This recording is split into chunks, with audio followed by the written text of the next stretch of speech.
The greatest work that I do as a Catholic priest happens right back there on that sacred altar. No matter what Catholic church you walk into, no matter where you go in the world, you will always find an altar front and center. It is the most important thing that we do. Why is that? In the gospel today, for the third Sunday of Easter, we begin to see why. It's a famous story. It's a story of the disciples' encounter with the risen Lord on the road to Emmaus. As Luke 24 accounts, it said that there were two disciples walking away from Jerusalem. And as they're walking away, they're talking about Jesus, confused, dumbfounded, not quite understanding the significance of the crucifixion, the significance of the reports that now the tomb is empty, that he's raised from the dead. And they totally just don't get it. They don't understand. And then in the midst of their confusion, all of a sudden, Jesus appears. But they don't know which Jesus. In a sense, their eyes were shielded from recognizing for who it truly was. But notice when they recognize him. It's a very pivotal point in the story.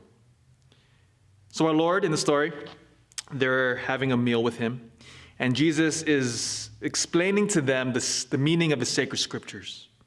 All throughout the Old Testament, from Genesis, Moses, all throughout the prophets, it says. And he interpreted the sacred scripture through him. But notice now when they finally do recognize the Lord. It was only through the breaking of the bread. It said that Jesus takes the bread, blesses it, breaks it, and then gives it. Notice the formula. Taking the bread, blessing it, breaking it, and then giving it. That formula is the same formula that our Lord uses now at the Last Supper.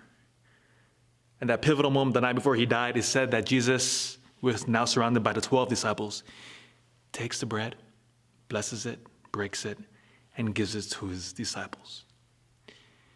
You see, it is at that moment now, as it is with those two disciples in the gospel today, that after our Lord does that, it's just like their eyes were open, and all of a sudden they recognize the Lord. You see, why is the altar so important for us? Why it is the greatest work that any Catholic priest does? Is because through the celebration of the Mass, the same formula is represented. The priest now takes the bread, blesses it, breaks it, and he gives it. Because it is through that now our Lord is made present. You see, for us, the Eucharist is not symbolic, and the presence of the Lord is simply not spiritual. But rather, when Christ now institutes the Eucharist, he's making himself present in a new way. And that is why, my friends, the most amazing thing I do happens right there, where Christ comes down and he gives himself to us, precisely in the breaking of the bread.